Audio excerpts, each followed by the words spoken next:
작가로도 활동을 하고 있어요.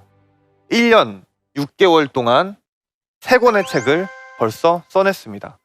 앞에 2권은 병원 얘기를 담은 제 그 병원 이 환자들 얘기를 각색하고 그다음에 각색해서 그런 좀 문학적으로 써낸 그 병원 이야기고요. 2번째 책은 제가 책을 읽은 매일같이 그 독서를 한 내용을 기록한 독서 읽음입니다. 3번째 책은 이렇게 1년 6개월 동안 책을 3권을 냈어요. 그래서 지금 의사이자 작가로 그런 식으로 활동을 하고 있어요. 이거 책 외에도 좀 제가 다양하게 연재하는 그런 연재 그 원고들이 또 있고, 그다음에 신문 칼럼도 쓰고 여행기라든지 연애 에세이 이런 것들도 쓰고 개인적으로 소설 작업도 하고 있고요. 그다음에 서평은 책으로 좀 묶어서 냈고, 그리고 작가로서 그 청취자들한테 책을 추천하는 라디오 고정도 지금 하고 있어요. 그래서 사람들이 많이 물어봐요. 이거 어떻게 다 하냐? 응급실에서 이거 어떻게 다 하냐? 이렇게 많이들 물어봅니다. 그래서 저도 상당히 좀 바쁜 일정으로 살고는 있어요. 그래서 이런 느낌이 들어요. 이게 출근하는 날이 있잖아요. 그래서 아침에 딱 눈을 뜨면은 오늘 출근하는 날이지, 오늘은 내가 의사구나 이러고 가서 환자들 보고 와요.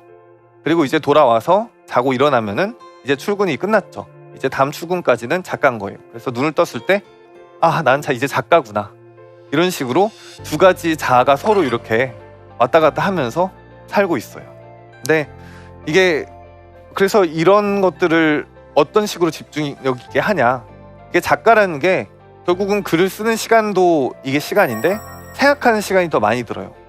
그래서 늘 글에 대해서 무엇인가 생각을 하고 있어야 돼요. 다양한 글들 적으려면. 그래서 다양한 생각도 많이 하고 다양한 책도 보고 영화도 보고 사람들과 대화라든지 어제 있었던 일이라든지 이런 것들을 생각도 해보고, 이런 식으로 좀 글을 쓰는 게 어쨌든 이게 자아 성찰하고 이런 것들을 생각하는 시간이거든요. 그래서 이 2가지 일들을 계속 떼놓지 않고 성실하게 지금 유지하고 있어요.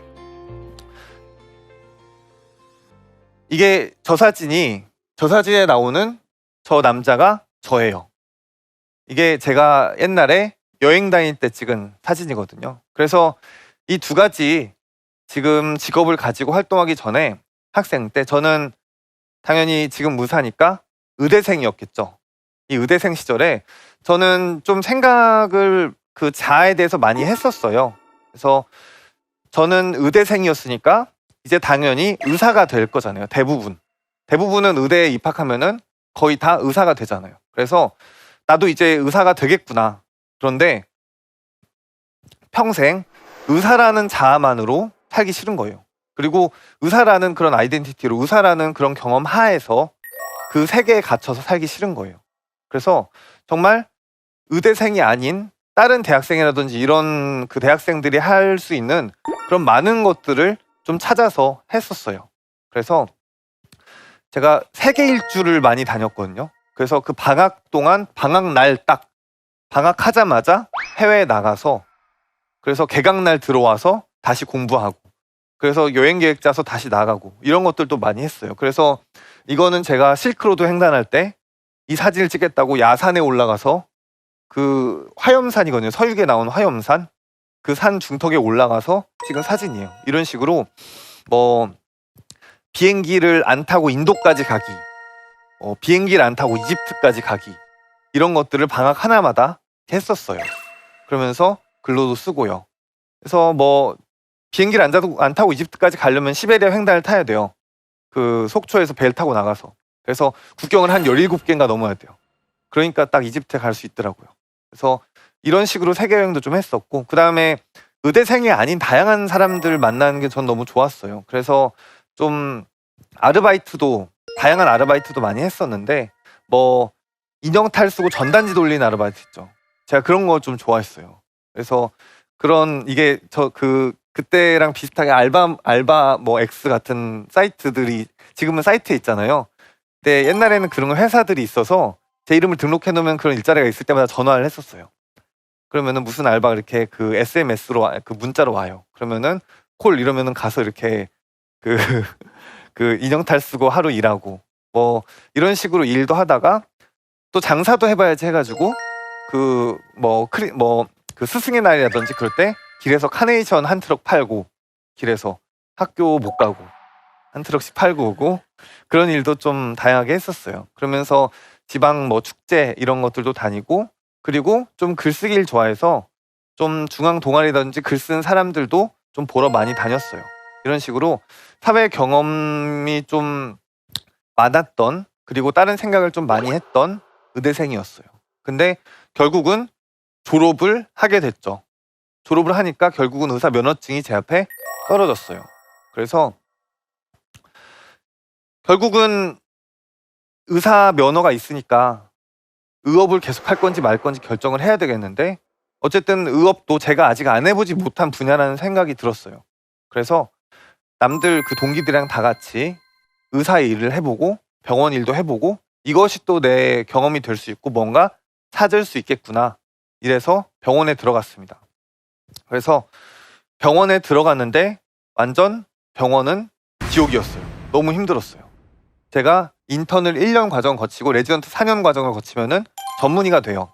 근데 이 인턴 1년 동안 일주일에 한 번씩만 집에 갈 수 있었어요, 공식적으로. 그래서 토요일 밤에 퇴근했다가 일요일 밤에 출근해요. 그리고 그 다음 퇴근이 다음 주 토요일인 거예요. 계속 그 당직이에요. 병원에서 못 나가요. 이런 식으로 1년을 살았어요. 그래서 이 인턴 때는 병원 밖에 나가면 길에 있는 사람들이 가운이라든지 이런 걸 안 입고 돌아다니는 게 그냥 신기해요. 그리고 안 아픈 사람들이 돌아다니는 것도 신기해요. 병원에서만 사니까요. 근데 이렇게 1년을 거치고 이제 자기가 평생 할 과를 정하게 되거든요. 무슨 과 의사로 살 건지. 근데 저는 이 병원 현장에서 다양한 일단 사람들을 보고 싶었어요. 다양하게 아프고, 그리고 이런 다양한 의학의 분야 중에 어떤 것도 좀 놓치기가 싫었어요. 그리고 응급실에, 인턴 생활 중에 응급학과 근무가 있었는데, 이 응급실에 있다 보면은 이 결국은 지금 당장 막 아파서 이걸 당장 해결해 달라고 오는 사람들이었거든요. 근데 이런 사람들에게 직접적으로 도움이 될 수 있다는 것이 저한테는 좀 큰 계기였어요. 아, 이게 진짜 사람이 급하고 정말 죽어가는 사람을 볼 수 있는 곳이구나, 응급실이. 이런 생각도 들었고, 그 다음에 또 제가 죽음이란 무엇인가 이런 거에 대해서 좀 많이 생각을 했었는데, 결국은 이건 과학자의 시선이었지만 죽음에 관해서 좀 이렇게 그 바이탈과라고 하죠. 환자가 죽을 때까지 자기 이름으로 책임을 지고 최선을 다해서 사람을 살리려는 그런 분야가 응급의학이었어요. 그래서 저는 응급의학과에 들어갔습니다. 그게 한 9년 전쯤 돼요. 9년 전에 제가 응급의학과에 들어갔는데, 지금도 그렇지만 옛날에는 엄청난 비인기과였어요. 의대생들이 응급의학과를 기피하는 이유는 기본적으로 일 자체가 너무 힘들어요. 일단 밤을 새야 되고, 그 다음에 그 환자들이 바깥 세상에서 그대로 쏟아져 들어오는데, 그거를 밤새서 감당하기가 정말 정신적으로나 육체적으로나 어려워요.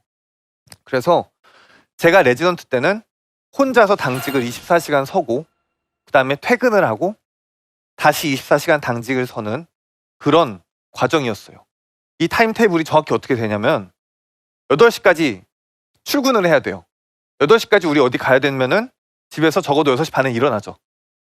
그래서 7시 반까지 일단 들어가야 되니까 6시에서 6시 반 사이에 일어나요. 그 다음에 씻고 준비해서 나가요. 7시 반에 들어가서 환자 이렇게 파악을 하고, 그 다음에 8시에 브리핑이 시작해요. 그래서 9시에 끝나면은 이제 회진을 돌아요. 10시까지.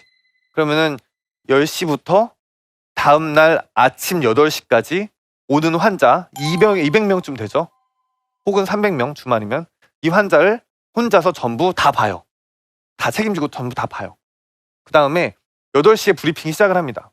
그러면은 이 브리핑이란 게 전날 환자를 발표하는 거예요. 그러면은 전날 환자 200명의 그 메디컬 레코드, 뭐 그 의학 드라마에서 보면 그런 거 하잖아요. 뭐 피메일 30세 뭘로 오셨고 뭐 복통으로 와서 뭐 어떻게 처치받고 어떻게 되셨습니다. 이런 것들을 200명을 계속 다 해요. 외워서. 이걸 다 발표를 합니다. 1시간 동안. 그 다음에 회진을 돌아요. 회진이란 거는 현재 그 남아있는 사람들이 어떤 상태고 어떤 처치를 받을 겁니다. 이런 얘기를 외워서 다 하는 거예요. 교수님들한테. 이게 끝나면은 이제 한 10시쯤 돼요. 그러면 이제 전날 환자 그 한 200명 정도 차트를 써야 돼요. 차트를 안 썼으니까. 그래서 이 차트를 다 쓰고 집에 가면은 한 낮 11시에서 12시쯤 돼요. 그럼 이거 지금 30시간을 못 잤잖아요. 하나도 30시간을 못 잤죠. 그러면은 이제 거의 죽음과도 같은 잠이 와요. 그래서 자고 일어나면은 이제 밤쯤 돼요. 한 8시 뉴스 하고 가족들이 이렇게 뉴스 볼 때 그때쯤 깨요. 그러면은 다음날 이제 출근이죠.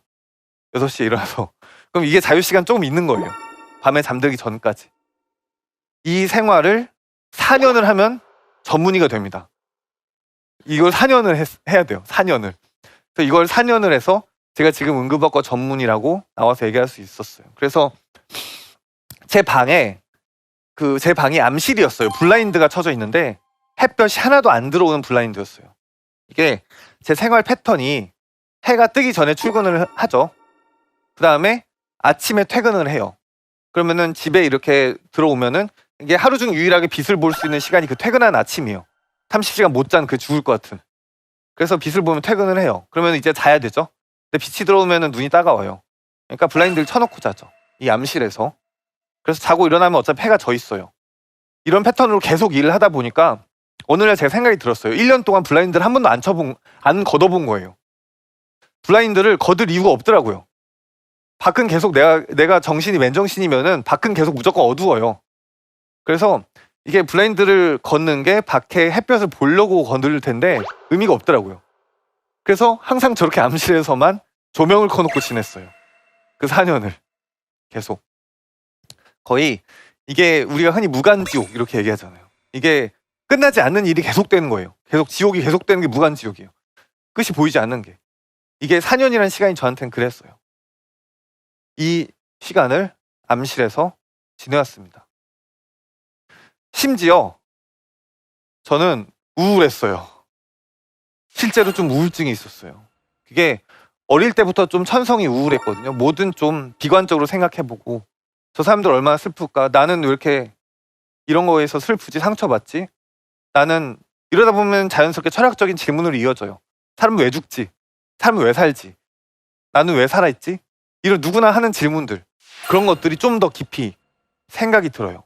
그러면서 더 우울해지면 결국 한 발짝 나아가게 돼 있어요. 아, 죽고 싶다. 죽어야지. 그래서 게다가 그 글로도 이런 마음들을 기록을 계속 해나갔어요. 그래서 저는 제 첫 책의 맨 첫 번째 문장이 나는 분명히 죽으려 한 적이 있다예요. 그때 고민했던 문장을 그대로 쓴 거예요. 실제로 그 기록들을 보면은 제가 우울증에 허덕였던 그런 것들을 기록해 놓은 그런 일기들이 많아요. 그러다가 그래서 이런 것들을 어쨌든 좀 생각을 해보고 좀 돌이켜 보려고 문학이라든지 책들을 좀 많이 읽었어요. 남들은 어떻게 우울했나 이런 식으로 좀 생각을 해보다가 결국은 병원에 들어갔죠. 그래서 지금은 삶과 죽음의 최전방에 있는 사람이 됐어요.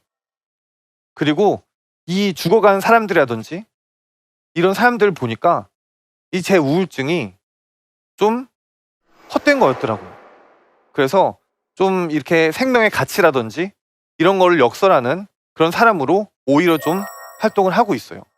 저는 의사로서 어쨌든 사람의 생명의 가치가 최우선돼야 되겠다고 현장에서 믿는 사람이고 그걸 실천하는 사람이에요. 그래서 방금 초반에 얘기했던 그 어르신 이야기도 그 대중들에게 자살 예방, 이 자살의 무서움 이런 것들로 홍보를 할 수 있게 기사화를 해서 그걸 글로 써서 내기도 했어요. 이런 식으로 우울증에 관한 사람들에 대한 그런 겪어본 사람으로서 이런 체험담이라든지 이런 생명의 소중함들을 알려주는 사람으로 응급실에서나 바깥에서나 일을 하고 있어요. 그래서 이런 일들을 하기 위해 처음에 그 무간지옥이 있을 때는 실은 끝이 보이지가 않았어요. 너무 매일 힘들고 피로로 지치고 그다음에 실제로 이렇게 30시간 안 자고 집에 가서 자고 일어나면은 제 손끝이 안 움직이는 느낌이 들어요. 진짜로. 아, 이게 손끝이 하나도 안 움직인다. 까딱할 수가 없구나. 여기서 그냥 좀 편히 쉬고 싶고 이런 시간일 거잖아요. 근데 저는 이때 글을 썼어요. 이 시간을 내서 제 감정이라든지 어제 있었던 일이라든지 모든 그런 제 생각들을 담은 글을 쓰려고 노력했어요. 제가 워낙에 이전부터 글을 쓰려던 그런 좀 글을 쓰고 싶은 사람이 되고자 하는 그런 욕망도 있었고, 그 다음에 이런 전날의 일들이라든지 제 마음이 상처받은 것들이라든지 이런 것들을 쓴 과정으로서 좀 이 눈앞에 펼쳐진 잔인한 일들이라든지 그런 거에서 좀 치유가 될 수가 있었어요. 이런 식으로 글을 계속 쓰다 보니까 결국은 내 자신이 좀 달라지더라고요. 이게 글을 쓴다는 게 그냥 내 얘기만 글을 쓰면은 이건 별로 좋은 글이 아니에요. 이 사람들을 생각해 보는 게 좋은 글이더라고요. 그래서 이 사람이 내 앞에까지 오기까지 얼마나 힘들었을지, 얼마나 아팠을지, 얼마나 괴로웠을지, 이런 거에 있어서 아이러니는 무엇인지, 이런 것들을 계속 생각해 보게 되더라고요. 그러다 보니까 의사로서의 자아에도 영향을 미치게 돼요. 이것들을 내가 지금 이 사람한테, 이 환자한테 이런 식으로 대하고 이야기를 하고 있는데 이 이야기가 내 스스로 이걸 되돌아봤을 때 맞는 얘기인가? 이 사람이 불쾌하진 않았을까? 이 사람이 납득할 수 있는 얘기인가? 이런 것들을 끊임없이 되돌아보고 되짚어보고 복귀하게 되고, 이런 것들이 글 쓰는 행위더라고요. 그래서 지금은 그때 계속 이어왔던 이 무간지옥에서 조금씩 시간을 내서 저 자신을 되돌아보려고 했던 그 행위가 결국은 이 작가의 꿈도 이루게 했고, 저 자신을 좀 더 생각해보게 하는 그런 사람이